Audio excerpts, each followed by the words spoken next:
Good afternoon, and thanks for the opportunity to be presenting here, although I think I've told my story about 20 times already. I'll tell it to you again, and I hope you haven't heard it already. So, normal disclaimer. Sipa is really a cutting-edge explorer focusing on commodities with strong fundamentals, copper, nickel and gold. And our real brand is that we're a first mover in underexplored frontier mineral provinces.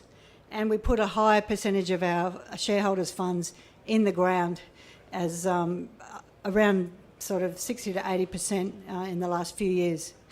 And importantly, in Africa, we have a Uganda nickel copper sulfide discovery and an emerging copper gold discovery in Western Australia's Paterson province in the Pilbara. I'll firstly talk about the breakthroughs that we've made in northern Uganda, and the fieldwork that we've done in the last 6 months is demonstrating that we don't just have one nickel copper sulfide discovery. We're finding that we've got a whole series of fertile nickel sulfide potentially mineralised ultramafic intrusions, and we've been doing lithogeochemistry to prove that these intrusions are all related. They're also post-deformation, so they're essentially they're in situ. And in the Paterson, we've drilled a very large silicified alteration system with a large copper footprint around the 0.1%, and that's got high-grade gold and copper veins overprinting that. And we've got a very large land holding there, so we see this as another belt scale or a large land position. Both of these projects are designed to attract a major for further funding going forward. Our capital structure, sitting there, we've got just over 1 billion shares now, market cap of 12 million and 1.8 million in the bank. Myself, as Managing Director, I'm a geologist. My background is with Newmont, worked in business development in the Asia-Pacific region, and in the greenfield space. So I'm a greenfield specialist explorer come discoverer.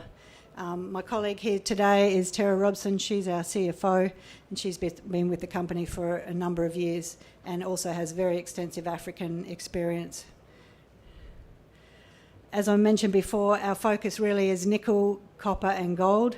Nickel copper in Uganda and copper gold in Australia. And we found that mix of Australia and Africa has been very helpful in terms of raising funds in a really difficult market for greenfields explorers over the last few years.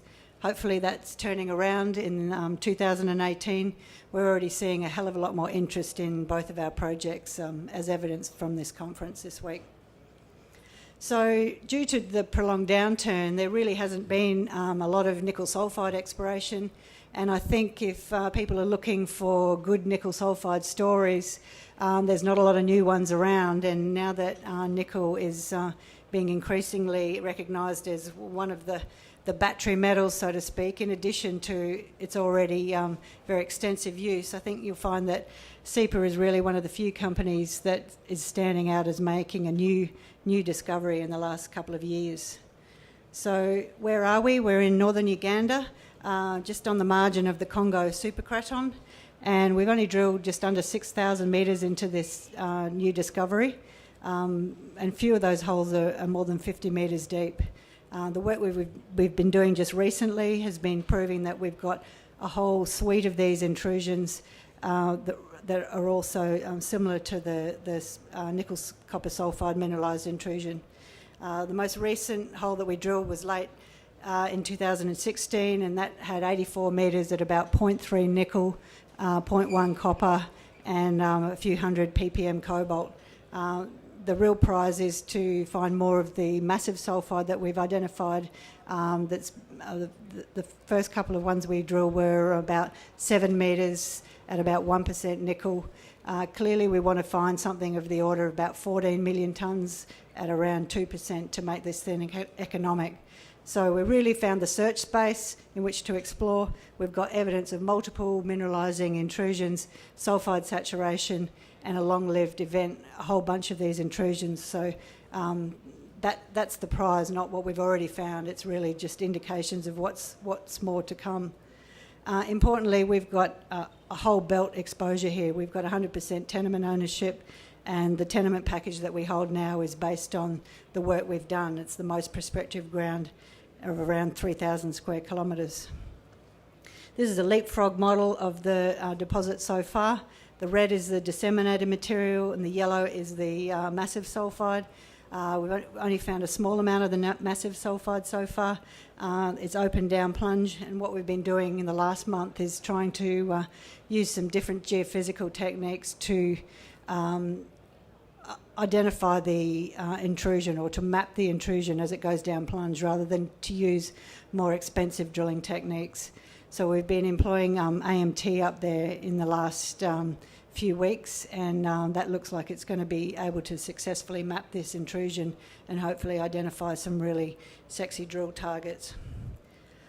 If we look at our exposure to an entire province, this is around the scale bar there down the bottom is 50 kilometres. We've got a zone now that's at least 80 kilometres by 30 kilometres extending, that have got Ekele-Congo-like intrusions. And when I say Ekele-Congo-like, that means that the geochemistry, the fundamental lithogeochemistry of the intrusion, proves that it's related to where we already know there's the Ekele-Congo mineralised intrusion. So it's really important to us to demonstrate that we've got a whole belt of these things, not just one mineralised intrusion. If we go now to the Paterson province in Western Australia, our key commodities there that we're exploring for are gold and copper. It's a very well-credentialed gold and copper mineralised belt. Telfer, 100 kilometres to the south, is 25 million ounces and 1 million tonne of copper. And this area that we're exploring is previously almost unexplored. Here we are in the northwest of Western Australia. The big orange blob is Rio Tinto out to the west. Our tenement holding is black there. It's about 1,000 square kilometres. And the Telfer deposit is a small X down the bottom of that melange of tenement holdings that I've shown there. Our project so far, we've drilled about a 2 kilometres long zone of copper anomalous mineralisation in dolerite. This has never been explored before. This is a new footprint of a potential mineral discovery. Copper, it's also got gold, silver, moly, bismuth and tungsten. So that metal association tells you that it's possibly related to an intrusive event, and that's the evidence that we've got. We've got a granite interpreted to the north of this copper zone. If we have a look at the geophysics, one of the things that we're using is magnetics and gravity in order to create a geological map here. And the geophysics is identifying where the granite intrusions are. The halos to those granite intrusions is where the alteration is and where we found our copper mineralisation so far. We've got a number of other intrusions shown up to the northwest. I've got on that map shows a newly identified intrusion within a yellow area. That's a dome, and that's our next drill target when we get back in there in the next field season. When we looked at the open file data, we also found that we've got a nickel-copper PGE target, which is the star on that up to the in the middle of the diagram, and that was a conductor that was drilled back at 20-odd years ago and never followed up by BHP, and that's a potential mafic ultramafic hosted sulphide target. So we've not just got copper gold here in this package, but also nickel copper PGEs. So our plan forward in the Paterson, we can only operate about 8-9 months of the year up there. Once we get the field season going, we'll be doing some more drilling up there.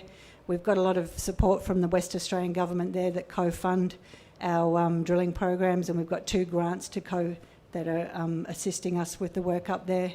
We'll assess the results of the AMT survey in Uganda and see if we can image that intrusion to drill targets further down plunge. Both of these projects are really designed to attract the investment of a major mining company. So that's their natural home. we'll then move on and generate new targets and new opportunities. So thank you very much.